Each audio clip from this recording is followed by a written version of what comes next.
क्या आपने कभी ऐसे उप मुख्यमंत्री के बारे में सुना है जिसे अपने प्यार के लिए अपनी कुर्सी, परिवार और पहचान तक छोड़नी पड़ी हो? ये कहानी है हरियाणा के पूर्व डिप्टी सीएम चंद्रमोहन और तेज तर्रार वकील अनुराधा बाली की, जिनकी प्रेम कहानी जितनी सनसनीखेज तरीके से शुरू हुई, उतनी ही दर्दनाक और रहस्यमयी अंत तक पहुंची। अनुराधा बाली का जन्म 25 जुलाई 1971 को अंबाला, हरियाणा में हुआ था। उनके पिता धर्मपाल मिलिट्री इंजीनियरिंग सर्विसेज में अधिकारी थे और 4 बहनों में वह सबसे बड़ी थी।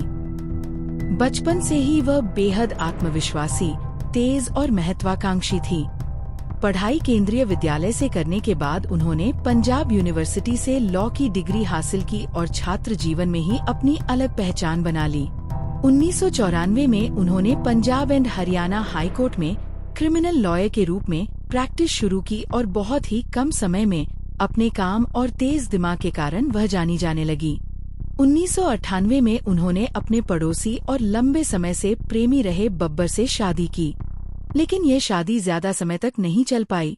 शादी के कुछ ही महीनों बाद दोनों के बीच विवाद बढ़ने लगे, जिनमें बब्बर की नशे की आदत और नियंत्रण करने वाला व्यवहार बड़ी वजह बना और आखिरकार 4 महीने के अंदर ही उनका तलाक हो गया। इस तलाक ने अनुराधा को मानसिक रूप से तोड़ दिया। कुछ समय तक वह डिप्रेशन में रहीं और वकालत से दूरी बना ली, लेकिन धीरे धीरे उन्होंने खुद को संभाला और दोबारा अपने करियर पर ध्यान देना शुरू किया। आने वाले सालों में उन्होंने अपनी मेहनत और काबिलियत के दम पर न केवल खुद को स्थापित किया, बल्कि हरियाणा की टॉप क्रिमिनल लॉयर्स में शामिल हो गई। 2005 में उन्हें हरियाणा सरकार का असिस्टेंट एडवोकेट जनरल बना दिया गया, जिससे उनका उठना बैठना बड़े राजनीतिक लोगों के साथ होने लगा।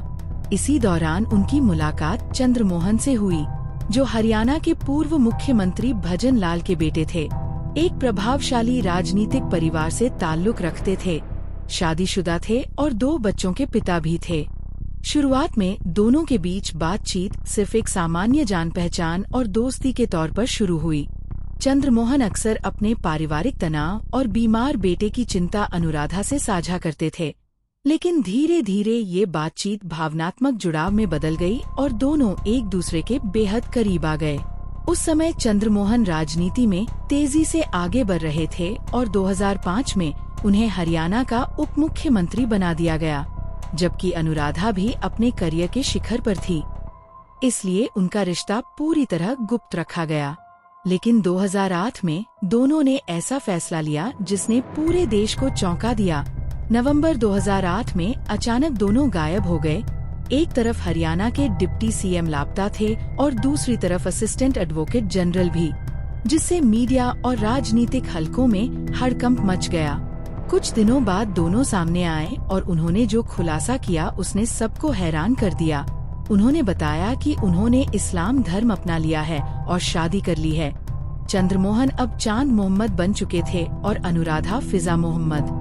उन्होंने कहा कि यह फैसला उन्होंने अपनी मर्जी से लिया है और वे एक दूसरे से बेहद प्यार करते हैं। लेकिन इस फैसले के तुरंत बाद उनके जीवन में तूफान आ गया।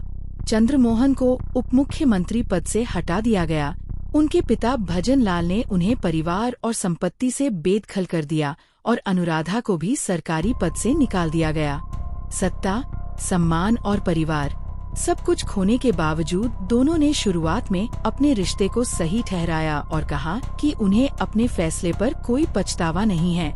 लेकिन यह रिश्ता ज्यादा समय तक टिक नहीं पाया। शादी के कुछ ही हफ्तों बाद दोनों के बीच तनाव बढ़ने लगा और जनवरी 2009 में अचानक चंद्रमोहन फिजा को छोड़कर चले गए।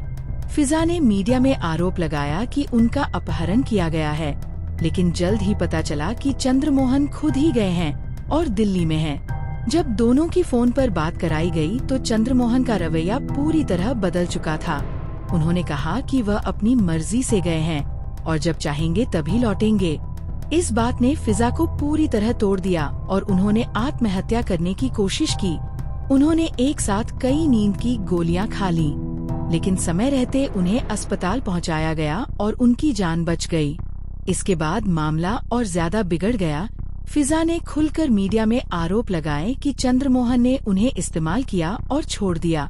जबकि दूसरी ओर चंद्रमोहन अपनी पहली पत्नी और बच्चों के पास लौटने की बात करने लगे।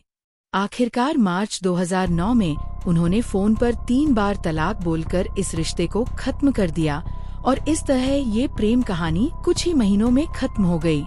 इसके बाद चंद्रमोहन ने दोबारा हिंदू धर्म अपना लिया, अपने परिवार में लौट गए और धीरे धीरे उनकी जिंदगी फिर से पटरी पर आ गई। यहाँ तक कि उन्होंने बाद में राजनीति में भी वापसी कर ली। लेकिन दूसरी तरफ अनुराधा उर्फ फिजा की जिंदगी पूरी तरह बिखर गई। परिवार से दूरी, माता पिता की मृत्यु, रिश्तों का टूटना और लगातार बढ़ता अकेलापन उन्हें अंदर से तोड़ता गया। उन्होंने राजनीति में आने की कोशिश की और फिजाए हिंद नाम से पार्टी बनाई, लेकिन उन्हें सफलता नहीं मिली और वह धीरे धीरे गुमनामी में चली गई। उनके व्यवहार में बदलाव आने लगा, पड़ोसियों से झगड़े बढ़ने लगे और वह मानसिक तनाव से जूझने लगी। कई बार उन्होंने अपनी जान को खतरा होने की बात भी कही, लेकिन इन दावों की पुष्टि कभी नहीं हो सकी। 2012 में उनकी जिंदगी का अंत बेहद दर्दनाक तरीके से हुआ। कई दिनों तक घर से बाहर न निकलने और बदबू आने की शिकायत के बाद पुलिस को बुलाया गया। दरवाजा तोड़कर जब पुलिस अंदर पहुंची तो दृश्य बेहद भयावह था। अनुराधा की लाश बिस्तर पर सड़ी गली हालत में पड़ी थी। आसपास शराब की बोतलें, सिगरेट और खाने का सामान पड़ा था। पोस्टमार्टम रिपोर्ट में उनके शरीर में रैट पॉइजन पाया गया, लेकिन खाने पीने की चीजों में जहर नहीं मिला, जिससे ये निष्कर्ष निकाला गया कि उन्होंने खुद जहर खाकर अपनी जान ली। हालांकि उन्होंने पहले कई बार हत्या की आशंका जताई थी और चंद्रमोहन व उनके परिवार पर आरोप लगाए थे, लेकिन पुलिस को कोई ठोस सबूत नहीं मिला और केस को आत्महत्या मानकर बंद कर दिया गया। जांच के दौरान उनके घर और बैंक लॉकर से करीब 1 करोड़ रुपए कैश, 1.5 किलो सोना और अन्य ज्वेलरी मिली, जिससे कई सवाल उठे, लेकिन जांच में यह साफ हो गया कि ये सब उनकी वैध कमाई थी। 2013 में भी केस को दोबारा खोलने की मांग हुई, लेकिन कोई नया सबूत सामने नहीं आया और मामला हमेशा के लिए बंद हो गया। इस तरह ये कहानी, जो प्यार, बगावत, धर्म परिवर्तन और सत्ता त्याग से शुरू हुई थी, अंत में अकेलेपन, मानसिक टूटन और एक रहस्यमयी मौत में बदल गई।